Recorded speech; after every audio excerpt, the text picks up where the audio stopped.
Yes, hi there. My name is Rodrigo Caldera, and I'm a graduate from the Master's in Counseling Psychology program, having focused on somatic psychotherapy. I graduated in 2015 and have recently become licensed just under 2 years ago. Currently, I offer psychotherapy services as a licensed marriage and family therapist through my private practice, Human Experience Psychotherapy, which I founded just under a year ago. I focused on healing relational trauma from a trauma-informed perspective and through a somatic lens. I also bring in the arts and talk therapy, exploring attachment style and family history. My approach is client-centered and strength-based, also honoring the various elements that make up who we are as individuals living within a community: race, socioeconomic status, gender orientation and identity, and the natural environment, us in nature. I also provide art therapy through an organization called Arm of Care, which stands for Art, Movement, and Recreation.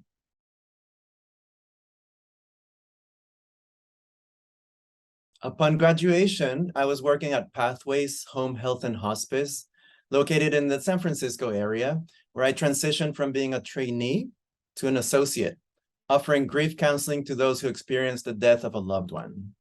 I worked with various individuals from diverse backgrounds, including age, gender, social and economic status, educational background, and a range of self-awareness and ability to engage coping tools.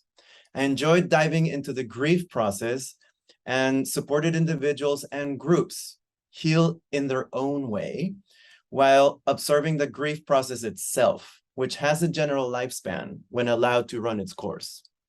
From there, I went on to work at a community-based organization called Águilas in San Francisco with gay and bisexual Latino men and trans folk using my bilingual skills. This was a paid position, focusing on community mental health again. There, I was able to explore substance abuse, different sexual behaviors, and gender identities, and the intersection of these with self-care practices and risky sexual behavior. I worked with gay identifying cisgender males and trans identified folk. The focus was primarily on healing through community, building, and participation. The program was modeled after Paulo Freire. Next, I took a break to celebrate my graduation from CIS and took off for 1 year, taking myself on a solo trip exploring several European countries. I believe it's important to take self-care breaks and to celebrate accomplishments in a meaningful way. Upon my return, I found another paid position working in community mental health. This time, I was hired by Health Right 360. First, as a residential counselor in a female residential facility in San Mateo, meant to treat substance use disorder with the co-occurring of severe mental illness.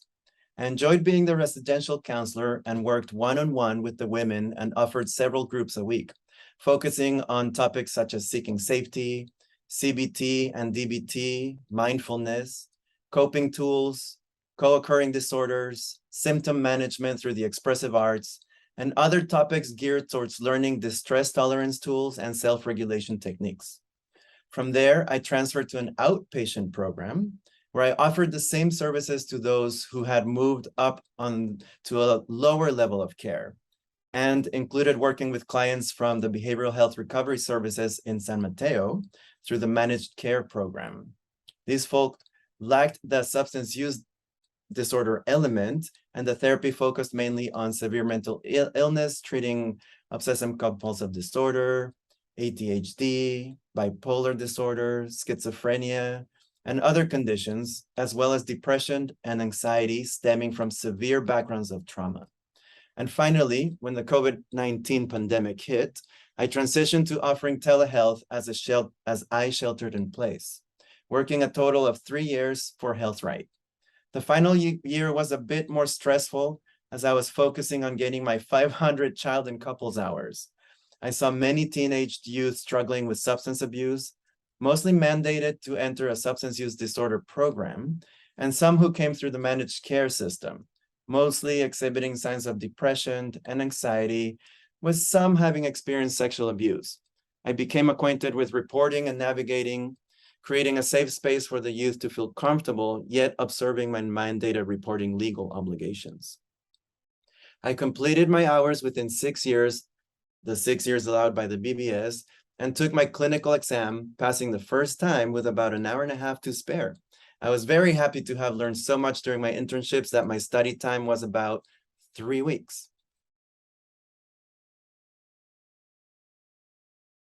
The entire process took me the 6 years allowed by the BBS. Before one begins to lose the hours accumulated beyond the 6-year mark, almost to the T. I started my program at CIS in the fall of 2012, graduated in the winter of 2015, and took my clinical exam in the summer of 2020.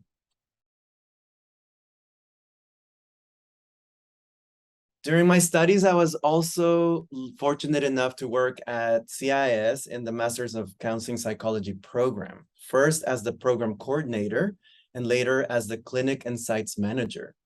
I was fortunate enough to learn the licensure process in and out through these two positions. I was also able to support other students through it, which was very helpful in gaining a big picture of the entire process, knowing which classes to take and the specific requirements needed to graduate with a qualifying degree. I became very well versed with the writing and amazing resume and cover letter process, which were valuable when applying for positions out in the world. My time as a trainee at CSP, the Center for Somatic Psychotherapy, exposed me to various clients and the opportunity to hone in on my skills of focusing on the body as an entry point towards healing and processing experience that otherwise might have stayed in a mental plane. My time as a trainee allowed me to take risks in a safe container and make mistakes. I also gained a sense of what it is like to work in a private practice setting, which I complemented with my time in roles within the community mental health field.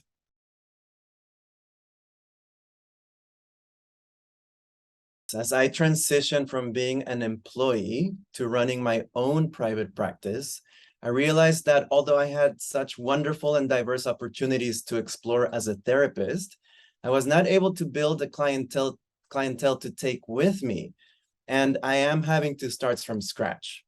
Building a private practice takes a business mind, and this is something new for me. It is important for me to know which areas I am well versed in and which I need to ask for and reach out for assistance. Things like writing a biography that speaks to my unique offering, tailoring my work to address a specific niche, and learning about various advertisement avenues while knowing and feeling comfortable with honestly looking at topics like self-worth, sustainability, and designing a life worth living. My personal journey was influenced by the sheltering in place and realizing I could never go back to working 40 plus hours a week. Developing myself as a business person and believing in my unique gifts have been some of the challenges I'm currently facing. I would say to take a look at this process by taking a few steps backwards. Take in the big picture. Be strategic about how you want to travel this road. It is as unique as each individual embarking on it. Know yourself. Do you want to be an employee, a business owner? Do you wish to work in community mental health, in a private practice? Do you work well alone, or are you better when part of a group? Think about your supervisors and how they can help you explore and tailor your ideas of the type of therapist you want to become.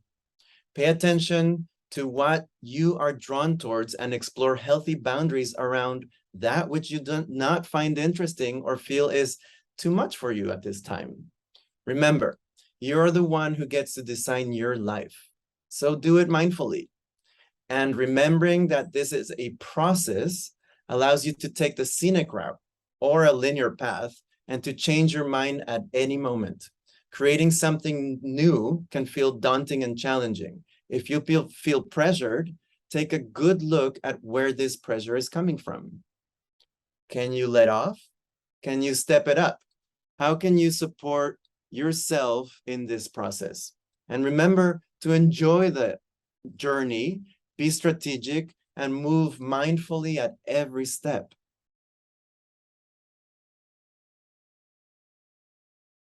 As I mentioned a little bit before, there are so many ways to move through this process. There is no right or wrong.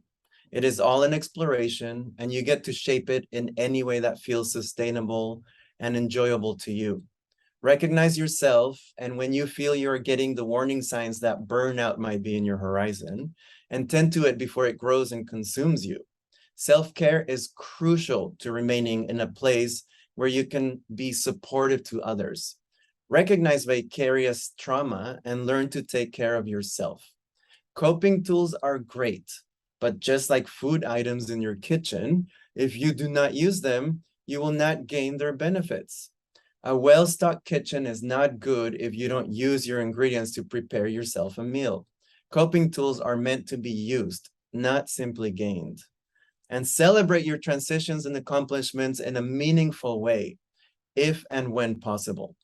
Remember, to an extent, you get to set your pace and gain your family, child, and couple hours sooner than later to avoid unnecessary stress.